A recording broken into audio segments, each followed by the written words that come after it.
Véritable success story de la radio Espace Guinée, les Grandes Gueules, détentrices des meilleurs scores radio en Guinée, de la meilleure émission talk show, a donné le créneau horaire du départ au bureau et du retour à la maison, récoltant depuis des années consécutives le titre d'émission la plus écoutée en Guinée, toutes catégories confondues. Un grand total de plus de 5 millions d'auditeurs ont été fidèles au talk show Les GG, diffusé jour après jour sur toutes les stations du réseau Adafo Média de 9h à 10h30, un exploit qui restera longtemps dans les annales de la bande FM en Guinée. La Fédération guinéenne de football, alors, conjointement avec le ministère, a mis en place un programme de regroupement, bien sûr avec le souhait du coach. C'est pourquoi le Sili national A est effectivement un regroupement du côté du Maroc, à Zadira. Les joueurs sont arrivés, à ce que je sache, ils n'ont pas de problème, ni avec l'encadrement, ni avec leurs coéquipiers. Nous gardons jalousement le contact avec le groupe. L'objectif de ce regroupement, c'est quoi? C'est que les joueurs se connaissent entre eux d'abord, que le coach ait la possibilité de connaître ses joueurs. Je vous rappelle que la fédération a pris des contacts avec certaines fédérations, dont la fédération ougandaise de football, pour un match amical au cours de ce regroupement. Jusqu'à, j'allais dire, 10 jours avant aujourd'hui, tout était calé avec la fédération ougandaise de football. Mais si à la dernière minute, ils nous disent que pour des raisons internes à leur fédération, ils déclinent l'offre, qu'est-ce que vous voulez que l'on fasse? Et il y avait un point B aussi, un plan B. L'Afrique du Sud était dans la ligne de mire. Mais eux aussi, à la dernière minute, ils ont trouvé autre moyen pour dire que, après avoir joué contre le Barça, dans le cadre des hommages rendus à Nelson Mandela, parce que vous savez, ce n'est pas une journée FIFA. Les joueurs commencent à aller en vacances. Donc ce n'est pas facile de regrouper tout le monde en ce moment. C'est pourquoi, puisque c'est comme ça, on n'a pas eu d'équipe nationale contre lesquelles on va jouer, mais il fallait les préparer. Je pense d'ailleurs à la matière que ce n'est pas mauvais qu'une équipe nationale comme la nôtre ait en face un club comme le Raja. Les Grandes Gueules. Voilà, à l'instant, donc, c'était Akoy Koivogi, il faut le rappeler, un secrétaire général de la Fédération guinéenne de football, Lamine Diallo. On a écouté ça attentivement.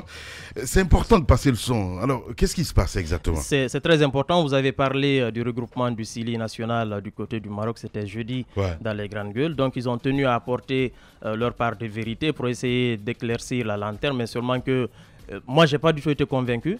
Parce que si vous avez bien écouté le son qui est passé, le secrétaire général de la Fédération guinéenne de football essaye de faire comprendre à l'opinion pourquoi est-ce que les différents matchs amicaux n'ont pas été joués face à l'Ouganda. Ça, c'est un. Et ensuite, face à la formation sud-africaine, qui était le plan B. L'Ouganda a un match amical demain, le 30 demain, face à la formation de la République centrafrique. Ensuite, le 2, cette formation jouera face à la formation du Niger, le 2 juin. Donc c'est pour vous dire que l'Ouganda, comme il a dit pour des raisons internes, a décliné l'invitation de la Guinée. Mais là, je ne suis pas d'accord avec lui. Il dit que le plan B, qui était l'Afrique du Sud, qu'ils ont dit, parce qu'ils ont joué face à la formation du FC Barcelone, ils ne pouvaient pas venir jouer face à la Guinée, mais il se trompe. La formation qui a joué face à la formation du FC Barcelone, c'est le club Mamloudi qui est venu jouer face au Réassi aussi au stade du 28 septembre. Donc c'est différent des Bafana Bafana qui est l'équipe nationale sud-africaine. Finalement, en fait, ce que disait Titi la dernière fois, c'est qu'il est bleu dans cette affaire. C'est pour dire qu'il n'a même pas pris contact peut-être avec cette formation sud-africaine de football. Et depuis le 23, ils sont du côté du Maroc. On a joué, c'était le dimanche. On a d'abord appelé les joueurs pour leur dire soit vous jouez face à l'Ouganda ou à l'Afrique du Sud. Ça, c'était Paul. On dit vous jouez face à Paul, ça n'a pas fonctionné. On dit bon, finalement, on va jouer face à l'équipe de Raza. En fait. Ça, c'est Pierre. Finalement, les joueurs se retrouvent le jour du match. On dit non, vous ne jouez pas face à Paul ni à Pierre, mais face à Ngabuntu. Ça, c'était l'équipe qu'ils ont eue à la dernière minute, qui est le Racing. Une équipe, tenez-vous bien, qui est reléguée en 2e division dans le championnat marocain. Donc, et comment ce match aussi a été obtenu? C'est à la dernière minute, on est venu trouver, selon nos sources, cette formation en train de faire les entraînements. On a essayé de négocier le match à la va-vite pour sauver les meubles. Donc, il faut qu'il y ait le professionnalisme. Ils ont fait une campagne pour aller envoyer des joueurs qui jouent de l'autre côté, qui sont des Guinéens, qui ont accepté de venir défendre les couleurs du pays. Il ne faut pas qu'on commence avec des erreurs comme ça. Je pense qu'il faut essayer de leur prouver qu'il y a le professionnalisme au niveau de cette fédération guinéenne de football. Le ministère peut bien se bouger aller payer les primes. Parce que tenez-vous bien, tous ceux qui sont allés du côté de ce stage, vous avez 25 personnes au niveau du staff et des joueurs, chacun c'est pas moins de 2000 $. En fait, on prend les hôtels, j'ai l'impression que le message ne passe pas entre la Fédé et le ministère. On va me dire, mais c'est indépendant. Oui, ça n'a rien à voir. Je comprends très bien. En fait, la Fédé parce qu'à un moment, je veux dire, s'il y a une honte comme ça, la honte elle est collective. Tu es d'accord avec moi? Non.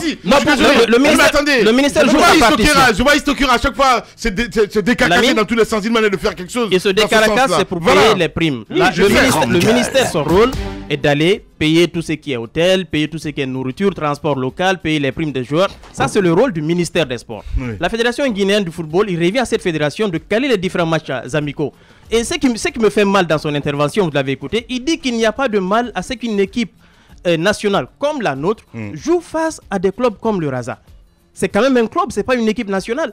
Cela veut dire qu'une équipe nationale comme la nôtre mettait le qualificatif que vous voulez après, qui n'est pas performante, qui n'est pas organisée, qui n'est pas ci, qui n'est pas ça. Il n'y a pas de mal qu'on joue face à des clubs comme le Raza, seulement qu'on s'est retrouvé avec le 16e et dernier du championnat de la Botola du côté du Maroc, relégué en 2e division.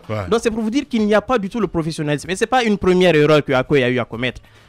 Lors du CHAN 2018, quand on a porté réserve face à la formation soudanaise parce qu'il y avait un joueur qui jouait et qui ne devait pas jouer, la lettre qui a été adressée, pendant qu'on est en janvier 2018, cette lettre, la date était du 17 novembre 2017. Comment est-ce qu'on peut comprendre ces différentes erreurs que commettre un secrétaire de la Fédération guinéenne quand même du football qui est censé porter haut les couleurs de cette fédération et essayer de défendre, pourquoi pas notre fédé, ça ne m'étonne pas après qu'on n'ait pas eu gain de cause et que le Soudan soit passé haut les bras. Et voilà, je pense qu'il faut arrêter ces différentes erreurs-là. On ne peut pas se le permettre. Antonio il est venu à la tête de la fédé, mais qu'il accepte de s'entourer des personnes qui connaissent réellement ce football. On peut dire tout ce qu'on veut sur Blasco, il a eu des problèmes.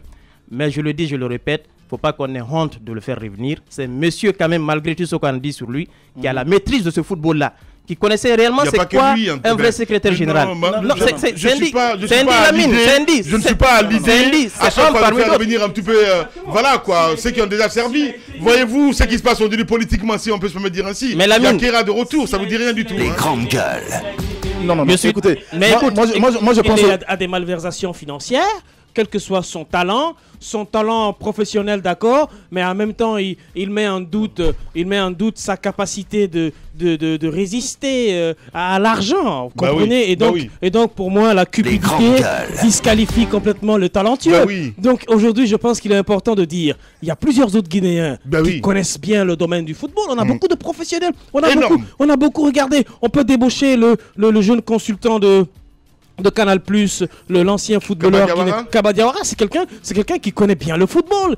Il a été professionnel au haut niveau et il montre avec aisance combien de fois il maîtrise son métier. Voilà des jeunes comme ça qui peuvent être dynamiques. Alors moi je comprends pas, Antonio il est peut-être devenu comme président de la République, on l'a pris en otage, il y a les gros gourous au niveau de la fédération qui ont certes pris en otage, soit il veut pas faire les réformes comme il a commencé, parce qu'il était quand même allé dans une bonne lancée quand il a lancé... Avec tellement de pression, si tu savais. Oui, mais un chef subit les pressions. Maintenant c'est à toi de résister, c'est à toi de résister et de pouvoir t'en tirer. Donc je veux dire aujourd'hui, autant l'équipe de Sili National est bancale, autant la fédération guinéenne aussi est bancale.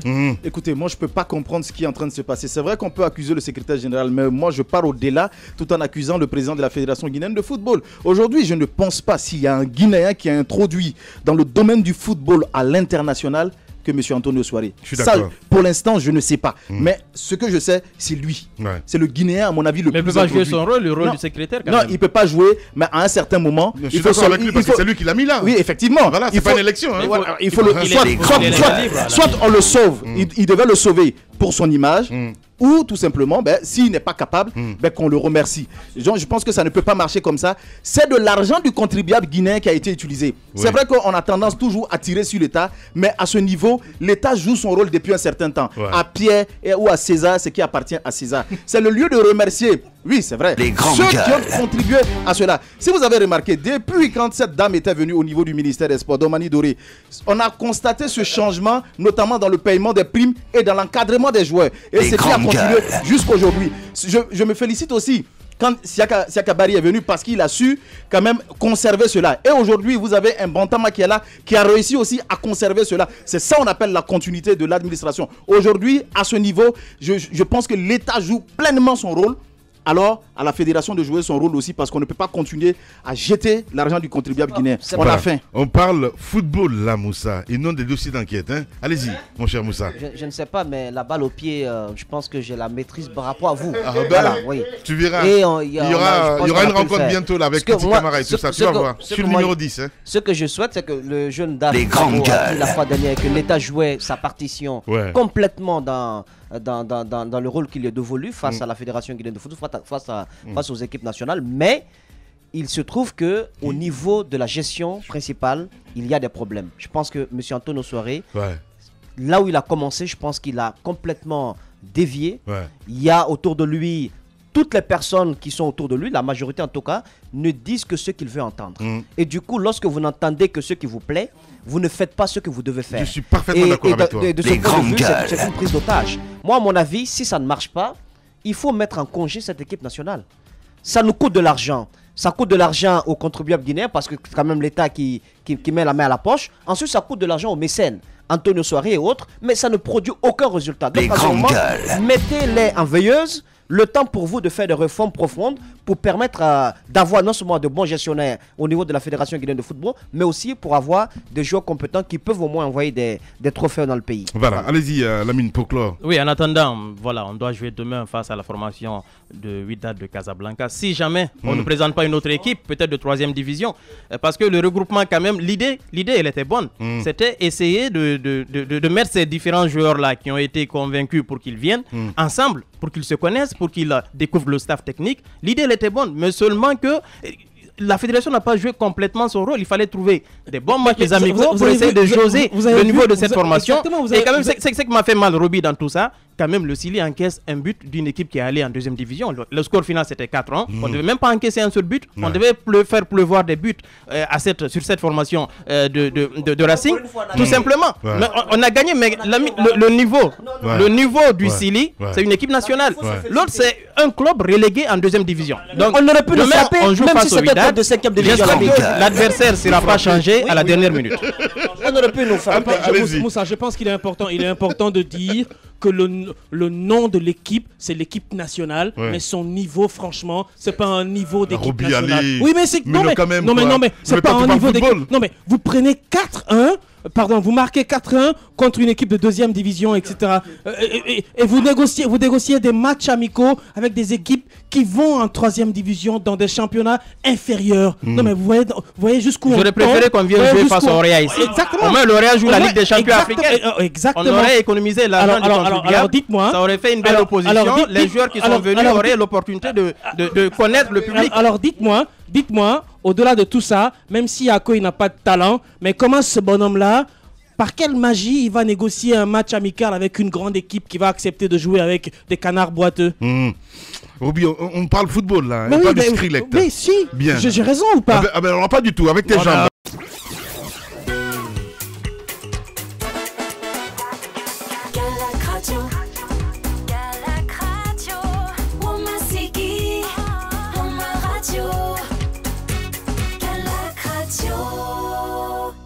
Dans un instant, nous allons partir du côté de Strasbourg, d'où nous attend notre correspondant, Noël Juvenetus, que nous allons joindre de ce côté. Il faut le rappeler, le président Condé devant le Parlement européen. Le président Alpha Condé, donc en séjour sur le vieux continent, sera devant le Parlement européen ce mardi à Strasbourg. Le chef de l'État guinéen devrait prendre donc la parole devant les députés européens. Toutefois, quelques perturbations pourraient être enregistrées à cette occasion. Il le dit, Titi. Dans quel contexte intervient le passage du président guinéen devant le Parlement européen? Quelle ambiance prouve-t-elle sur place?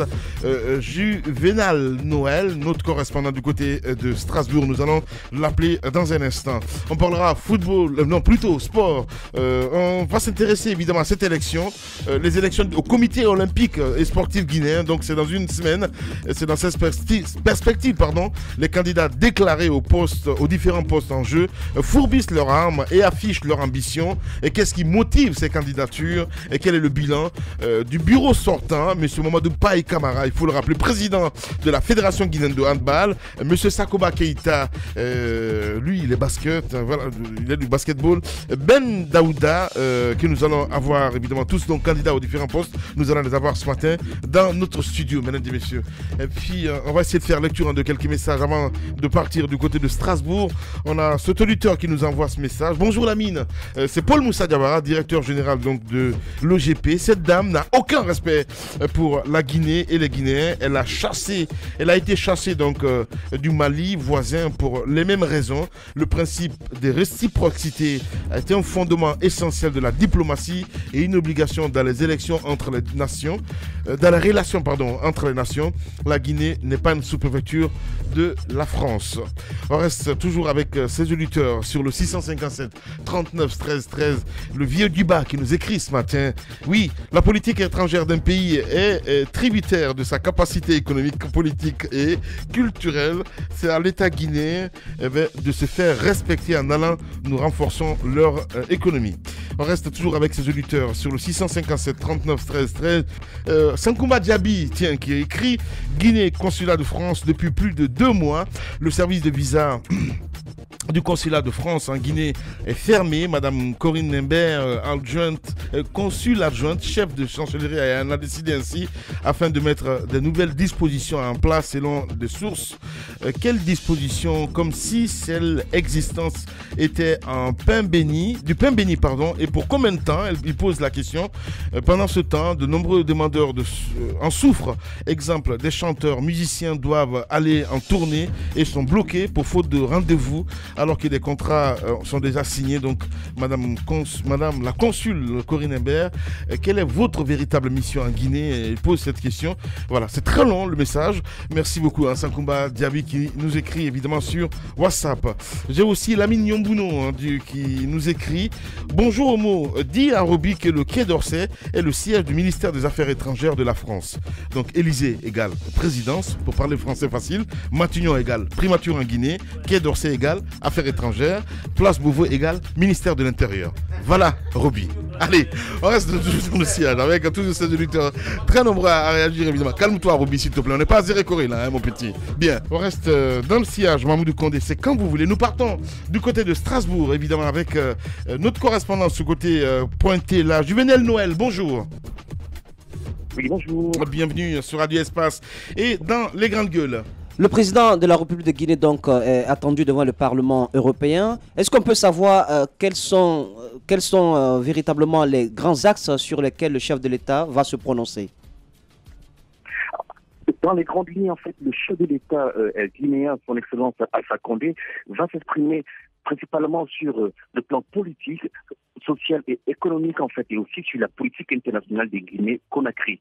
Je dois préciser qu'il est déjà arrivé, son Excellence Alpha Condé était bien ponctuel et qu'il est déjà dans l'hémicycle, dans l'enceinte en fait du Parlement européen. Il est attendu dans l'hémicycle autour de 12 heures. Alors, on nous parle de possibles troubles. Quel est le climat qui prévaut en ce moment devant le Parlement? Le Parlement, en réalité, malgré, nous savons qu'un communiqué de la société civile invitant en fait les manifestants qui expriment un certain nombre de griefs par rapport au pouvoir en place. Ce communiqué semble n'avoir pas été suivi parce que la foule qui était massivement présente devant le Parlement européen est venue soutenir, acclamer, saluer l'arrivée du président guinéen Alpha Condé ici au Parlement européen à Strasbourg. Voilà. Allez-y, Moussa. J'imagine que ce n'est pas une première. Les chefs d'État africains, la majorité, en tout cas d'entre eux, se font toujours bien accueillis comme ça, deux fois même enfarinés par les manifestants. Est-ce que quand même il y a des dispositifs sécuritaires sur place pour ne pas inquiéter le corps national? Alors, je dois mettre un bémol, c'est que avant tout à l'heure d'entrer dans le mien hémicycle, après une dizaine de minutes, j'étais à l'extérieur. À ce moment-là, il n'y avait pas un dispositif sécuritaire renforcé. Il n'y a pas, à part sensiblement, il n'y a visiblement, il faut le préciser, il n'y a pas vraiment de signes inquiétants par rapport à l'arrivée de son Excellence Alpha Condé ici. Donc, pour dire effectivement, pour revenir à ce que je disais tantôt, que ici, le président Alpha Condé a été accueilli chaleureusement par des Guinéens ici présents. Peut-être qu'ils arriveront plus tard, mais pour le moment, voilà, ceux qui sont présents, ceux qui saluent sa présence ici au Parlement européen à Strasbourg. Voilà, Juvenel Noël, il faut le rappeler, notre correspondant du côté de Strasbourg, Moussa Moïsila. Il n'a donc pas à s'inquiéter, le président de la République de Guinée, mais en même temps, on apprend que devant le Parlement européen, il sera aussi question de sa gestion à la tête de l'Union africaine. 12 mois passés donc à la tête de cette institution panafricaine, le bilan qu'il a donc tiré de cette gestion. Ensuite, il pourrait être question aussi de la crise que traverse son pays, la crise politique, les communales, les résultats ne sont pas jusqu'à ce jour connus, et aussi peut-être de la zone de libre-échange continentale. Est-ce que vous avez ces informations?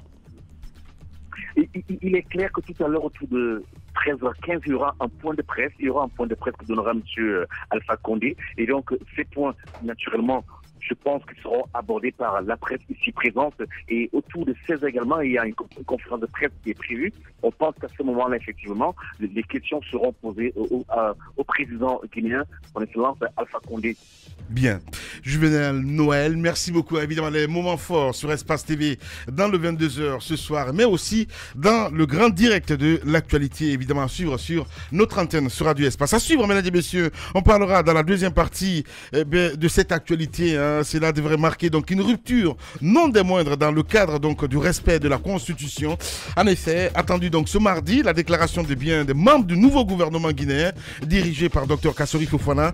Tout le long de la journée, il devrait donc se relayer à la Cour constitutionnelle pour sacrifier donc à cette obligation constitutionnelle qui veut que les ministres et autres hauts commis de l'État responsables de régie financière déclarent leurs biens au moment d'entrer en fonction et à celui d'en sortir. Comment réagit-on évidemment à cette annonce? On pose cette question ce matin. Sékou Konduno, il faut le rappeler, président du Balai Citoyen Guinée, une plateforme de la société civile. Vous allez l'entendre dans la deuxième partie de cette émission. Et je le disais tantôt, on parlera aussi sport avec les invités évidemment dans ce studio. Monsieur Mamadou Bapaï Kamara, président de la Fédération guinéenne de handball, Monsieur Sakoba Keïta que nous allons avoir, et Ben Daouda aussi qui sera avec nous, tous candidats donc aux différents postes. On parle du comité olympique du comité olympique et sportif guinéen. Voilà, une pause de 10 minutes et on revient pour continuer l'émission. Véritable success story de la radio Espace Guinée, les grandes gueules, détentrices des meilleurs scores radio en Guinée, de la meilleure émission talk show, a donné le créneau horaire du départ au bureau et du retour à la maison, récoltant depuis des années consécutives le titre d'émission la plus écoutée en Guinée, toutes catégories confondues. Un grand total de plus de 5 millions d'auditeurs ont été fidèles au talk show Les GG, diffusé jour après jour sur toutes les stations du réseau Adafo Média de 9h à 10h30, un exploit qui restera longtemps dans les annales de la bande FM en Guinée.